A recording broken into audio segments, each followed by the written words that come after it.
What's up, Trader Circle? Welcome back to another video where we read price, not opinions. In this video, I'm going to show you how to read price action with confidence. No lagging indicators, just pure chart psychology. Now, most traders get caught in the noise, but when you understand how the price moves, the structure, the momentum, the traps, you unlock a real control over your entries, exit, and mindset.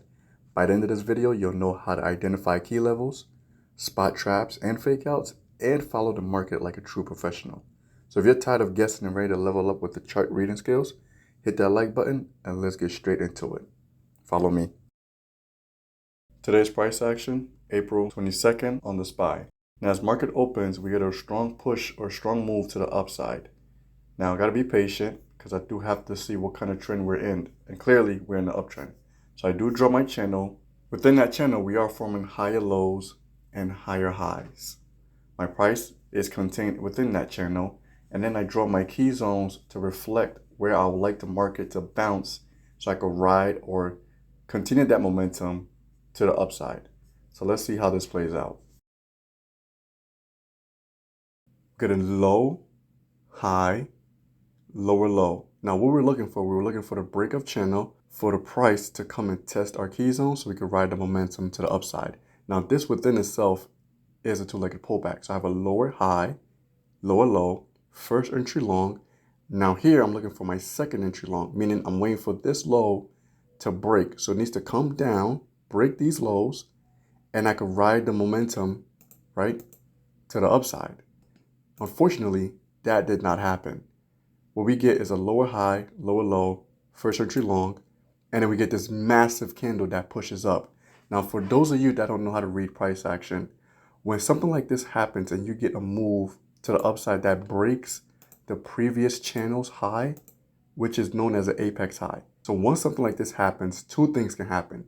We can get a reversal to the downside, right? Meaning the market sentiment is getting ready to change, or there's a bigger channel in play and we could ride the momentum to the upside. So we break the apex high, and once that apex high is broken, like I said, a reversal can happen.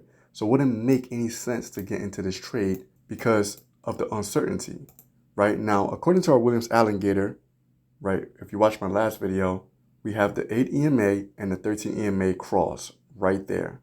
We have this nice crossover, which gives us our confirmation to enter the trade. If I would have entered this trade, which I could have, right, we get the break of this candle, I could have entered the trade and ride the momentum to the upside. However, this is a pretty large entry signal, right? So if this thing reverses, that's a lot of money you could lose because your entry was so bad. So I decided to skip this trade and not enter this trade at all. With that being said, I stayed patient and continued to monitor the price action to see what happens next. Do we get that continuation to the upside with a pullback, with a larger channel in play? Or do we get that reversal, as I mentioned, because the apex high has formed? Let's take a look, see what happens. Price action is so much easier to read when everything is all said and done. But when it's in real life, real time, and you don't know what the next candle is going to do, there's a lot of psychology that goes into it. Now, right here, two things are going through my mind. Did I just miss out on a big trade? Or did I just sit on my hands and just let the market go without me and I'll try to find the next trade, right? So FOMO definitely does kick in. But as a disciplined trader, that's what you have to do. You have to decide which traders are the A+ trades or which trades are really not worthy of your trade. So I made a decision not to take the trade and I watched the market go without me. Now we get to this level, and as you can see, the candles, there was big momentum at the push, but now it looks like it's slowed down and we're not really getting that move like we wanted to. It looks like there's a resistance. I go on a 30-minute chart, I identify that there is another key level. I draw that key level in, and then we could look at it on a smaller time frame and see how it fits perfectly. And look at that. There is a resistance level. So once again, this is where the psychology comes in. Now, as I mentioned previously, once a new apex forms, two things can happen. There might be a bigger channel in play where the continuation or the momentum continues to the upside. So I do draw my channel to see if it fits any way, shape, or form where we have a bigger channel in play to the upside. As you can see, that first one did not fit. I draw a second one from the bottom. That one does not fit perfectly either. It only touches it once, right? So that means that there's no uptrend or continuation to the upside. So I sit on my hands and I'm thinking this might be a reversal. And by the looks of it, it looks like my thesis was correct. Price is finally showing signs of weakness, and it looks like we're getting ready to pull back to the downside. If you zoom out, you can see a two-legged pullback in plain view. With a push to the upside, first leg down, pushed up, first entry short, we push up, second entry short. Now please pay attention to the multiple confluences that made me take this trade. We're first in the uptrend, we broke that channel, the apex high has formed, so we have a higher, low, higher high. We have that key zone that we drew. Price action is reacting to that key zone, right? So it looks like we might get a reversal. Now I'm also going to add the Williams alligator to this.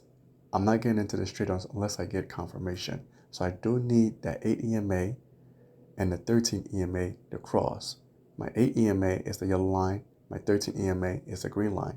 I am very technical about it. So I will zoom in as much as I can to ensure that the 13 EMA and the 8 EMA do cross. And that's your confirmation. So as you can see, multiple confluences allowed me to enter this trade. I get my cross. The next candle opens, it ticks below our signal bar, and I enter the trade.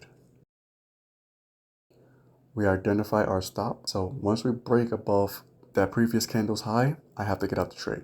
That's my stop. I draw my fibs to ensure my profit targets. Once those profit targets are hit, depending on which level I'm going for, I will exit the trade with a profit. Really that simple. A lot of dancing around, no shakeouts, no fakeouts. If you're anxious right now, while you're in the trade, your position size is too big, right? So you might want to trim that down, but just sit on your hands, see that your levels are hit. Once they're hit, you exit the trade, you walk away with your profits. I'm aiming for the 300%. As soon as we hit that level, I'm out the trade. That's a winning trade. Now this part, I'll save for another video, but I'll give you a teaser. I want you to look at what happens once our 300% level was hit, right? You see how the market reverses so fast? This is where greed comes in. Right, you cannot be greedy in these markets. You got to take what it gives you, because if you would have held that any second longer, you would have gave back everything in the span of a second, right? So you just turned a green trade to a red trade, and that's something we really want to avoid. And with that being said, that is the end of this video. Guys, thank you so much for watching. Until next time, stay patient, stay sharp, and let the charts do all the talking. See you on the next one. Peace out.